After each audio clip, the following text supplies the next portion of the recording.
popular demand. Never get tired of hearing that. Have you ever heard the language of the hornet? It may surprise you that I have spoken the language of the hornet while retrieving this hornet's nest, not its actual size. The actual size was about this height from the ground, 35 feet in the air off of a cottonwood tree. Toastmaster meetings in general are geared to be calm, like a hornet's nest hanging up in the tree. Yet sometimes we shake that hornet's nest and we get chaos and confusion all around us, and the bees are swarming, and the meeting can turn into chaos and confusion. Madam Introducer, fellow Toastmasters, welcome guests. Manure is going to happen. This morning, I want to give you some steps on how to keep it from sticking to the bottom of your boots. There's 3 ways to overcome manure sticking to your boots in a chaotic meeting. The first, how many of you have taken a speech, given it, and while giving it, you just feel like, man, I'm bombing here? How do we keep it from staying on our sleeves?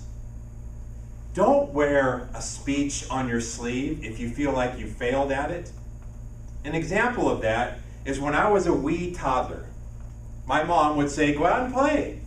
Well, when I'd go out and play, I'd never take a handkerchief or a tissue with me because I had one hanging from my shoulder. So when it was cold and I had the runny nose, it was right nostril, left sleeve, left nostril, right sleeve, all day long. And then when it got too wet, I would just turn it. And when it was completely wet, that's what a friend's shoulder was for. Well, my mom knew that was what I was doing, because when she would wash my clothes, she would notice that the ends were all crusty and would ask me, are you wiping your nose on your sleeve? What can I say? No, my brother did it. You can't get away with it. Don't wear your speech on your sleeve, because it's obvious that we just feel deflated and defeated. If you don't like your speech, shelve it. I've been to many meetings where someone's like, I hate my speech, but it's the only one I have, I'm going to give it anyway. Why do that to yourself? Why take something to a speech contest or to a club meeting that you hate and fake it giving a speech? Shelve it. Move on. Though, we all know as Toastmasters when somebody has a rough time. If we see somebody who has a speech that needs work, we're to encourage them to continue the building process, not to discourage finishing the project. Thirdly, after the sleeve and after shelving, my personal favorite is to involve people. The best part about involving the audience is that in case you do bomb the speech, they won't say anything negative about you because they had fun being involved. Sometimes you can be involved and not even know it. At this time, I would like all of you to reach behind you on the back of your chair. One person has a piece of paper hanging from the back of their chair. It'll be underneath, near the nether regions. Who has it? Mary, would you open that up? What does it say? Winner! Winner! Winner! Mary, you are the proud winner of a Country Financial chapstick bar, possibly used by Billy the Kid. I would like to thank Country Financial for donating these items to me to give it away. Mary, how's your catching? Oh, good catch. Awesome. Congratulations. So you can be involved without being involved. At this time, I'd like to bring up 2 volunteers. This is my favorite part about Toastmaster meeting. How often do you stand up and say, "Can I have a volunteer?" Looking around and everybody's, from now on, I'm going to say, "Can I have a volunteer?" And when your hands are down, then you're volunteering. But it's not volunteering anymore, it's voluntelling. You've heard it, voluntold. Can I volunteer you? I'm going to trademark that word. Mark, why don't you come on up? You're our first volunteer. And I'll need a second volunteer. Going once, going twice. Thank you, Caitlin. Come on up. Seriously, Mike, I'm Indeed. doing your evaluation. Toastmasters is teaching you leadership flexibility this morning. So Mark scoots over here. Our volunteers are going to compete this morning. I'm going to give them 2 subjects. The first subject, without asking a question, you have to perform a 30-second table topic. Mark, your question is this: balance this chair.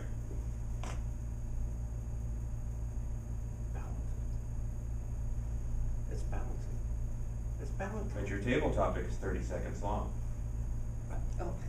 The adaptability of balancing a chair is very difficult if you're not sitting in the chair. But it's a lot safer if you're not sitting in the chair and trying to balance it. Because, in my case, I would be falling on the ground and going through that wall. So, I am not going to show you how to balance on a chair. Time's up. 30 seconds. Thank you. That's an example. Caitlin, 30 seconds. Caitlin, explain to us what interested you in audible experience.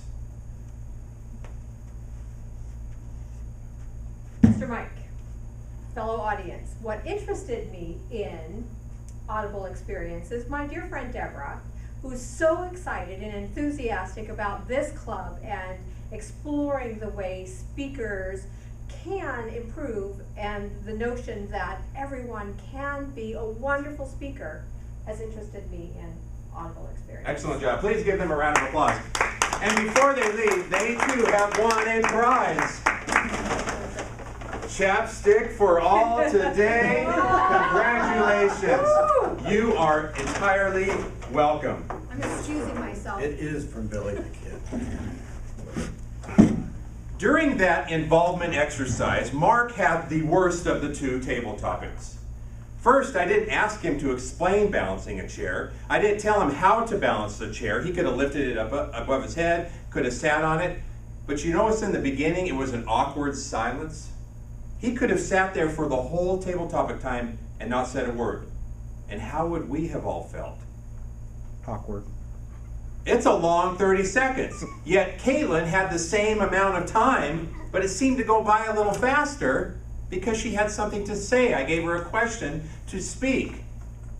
That's how we feel sometimes when we speak. It is the longest 5 to 7 or 7 to 9 or 11 to 13 or 15 to 18 or 20, whatever, in our lives, unless we have something to say. And we can see it in the eyes of everyone around the room. We can see those that are nodding off. We can see those that are bored or those that are engaged. But we want to blind ourselves from that and keep the eye contact because it'll affect us up here. What am I doing wrong? I'm telling them, what am I doing? I'm not, they're up there, they don't like me. They don't like me anymore. And it'll shut people down to the point where anxiety could even knock you out. With a show of hands quickly, how many of you have received an evaluation so bad, personally you thought your interpretation of it was so bad that you felt like you were swatting at flies? Ever? A couple. Oh yeah. I'll make mental note of that at the next club meeting. It happens. When I was competing last year, I visited probably 70 clubs and got thousands of evaluations. But then I tried to determine which ones I would take and personally apply it to the speech, because most of the time the evaluations from the clubs were, great speech, you should win it all, this is a good job. Then you'll have the one, I didn't like what you were wearing. Maybe you shouldn't talk so fast. You shouldn't sway. You should do this differently. And I like that because they took the time to give me some great evaluations. there was a section in the speech in which I talked about the size of a cell. In the beginning, I stepped off the cell. It took a little bit of time. Then I went to stepping bigger steps. And the day before the contest, somebody said, you can't see what you're doing from the back as the audiences got larger. What you should do is point 5 feet by 8 feet. And it gave more of a visual for everybody. It was a great idea up to the last minute. I implemented it and I loved it because it allowed the vast array of the audience to be able to see what I was doing. That's what I appreciate about the evaluations.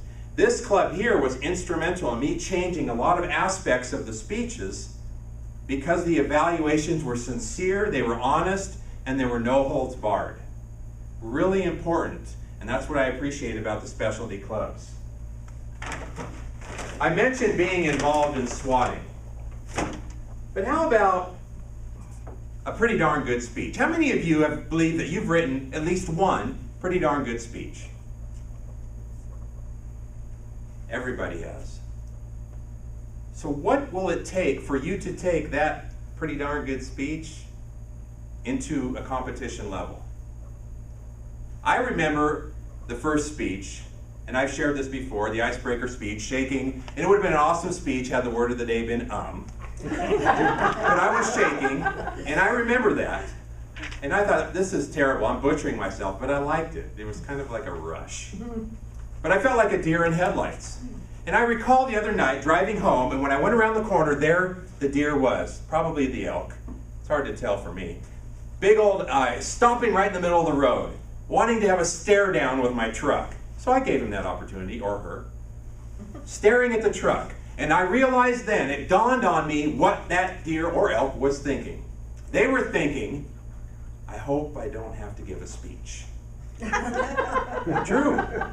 That's what they were thinking, because I've seen that look. I've seen that look in the mirror when I'm doing it. That discomfort tends to decrease as we move along the process, but once we enter the competition level, that discomfort comes right back. It is strange writing that competition speech compared to a manual speech and taking it in hopes that, hey, I'm going to win the big show. It takes you right back to the beginning, because now you're competing not only against yourself, but against your competitors and against whoever's judging. It's very interesting. So take that pretty darn good speech and try it. Take it to the next level just to see if that pretty darn good speech is going to remind people, inspire people, encourage others to move along in their process.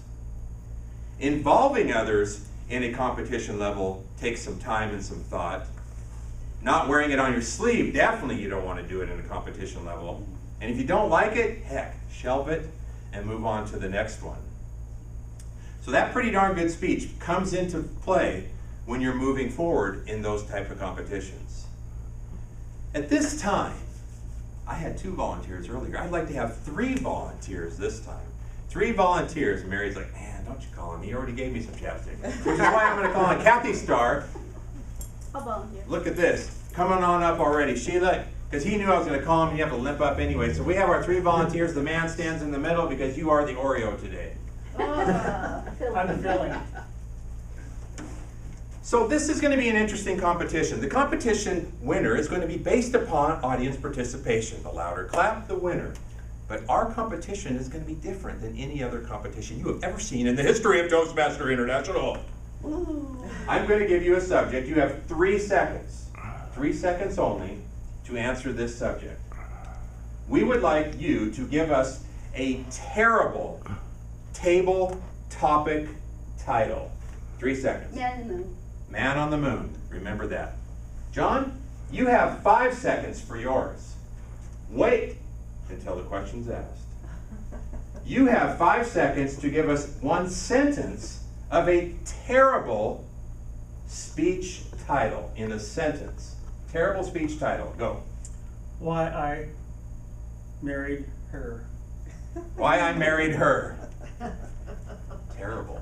Yeah. And Kathy Starr, you have 3 seconds. Back to the beginning of terrible table topic title. 3 seconds. Pickles are for sissies. There we go. We have pickles are for sissies. Why I married her and man on the moon. We'll start with the voting here. Man on the moon. Uh-oh. They didn't hear my instructions to begin with. Why I married her. Pickles for sissies. But wait, there's more. In this competition, there are no second, third places. There is a first place tie across the board. And you know what that means. Chapstick. Chapstick. Congratulations. Congratulations. Congratulations. Please have a seat. Give our contestants a round of applause. The Olympics started kind of a revolution in the world. Back in the olden days, when you had participated in the Olympics, there was only one winner. There wasn't a second place, third, fourth through eighth. Later on, second through eighth place ribbons were added so other people would want to compete. Because when you competed and you only had one winner and you knew who you were competing against, you decided not to compete because you were afraid, well, they're going to embarrass me anyway, I'm not going to compete. So it was the same person over and over and over in the event. So then they added extra events, but it still was one person in each event. And at that time, they just got a wreath on their head, but they were heroes. So they came out with the second and the third, fourth, fifth, sixth, seventh, eighth place ribbons, which are great because they help people to want to participate. The one thing that drives me crazy is the participation certificate. What do you do with that? You can make wallpaper out of them, or rug out of them. Really, it's nice to have a participation certificate, but in general, it just amounts to nothing. I mean, we got to tell ourselves the truth. It's okay to have inner turmoil if you lose in a competition. It's okay to have that inner turmoil if you feel like, I may have bombed this speech. It's okay to feel that way inside. I've talked about not wearing the speech on your sleeve. Talked about involving the audience and shelving the speech if you don't like it. I would encourage all of you to, instead of taking that little hornet's nest and shaking it up in the meeting to get it lively, is to allow it to do what it naturally does and migrate and be calm. Because a calm Toastmasters meeting is an effective Toastmasters meeting.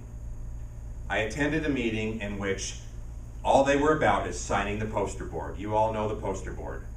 Whether you do a bad speech or whether you do a good speech, you get to sign the poster board. And they would run around the room, sign the poster board. Don't forget to sign the poster board. It was so funny. But that was the focus, because they wanted the CLs and CTs to be done. Effective meetings. With that, I want to give our Toastmaster the grand prize for putting up with all of us today. A water bottle not to be used in the dishwasher, Madam Toastmaster.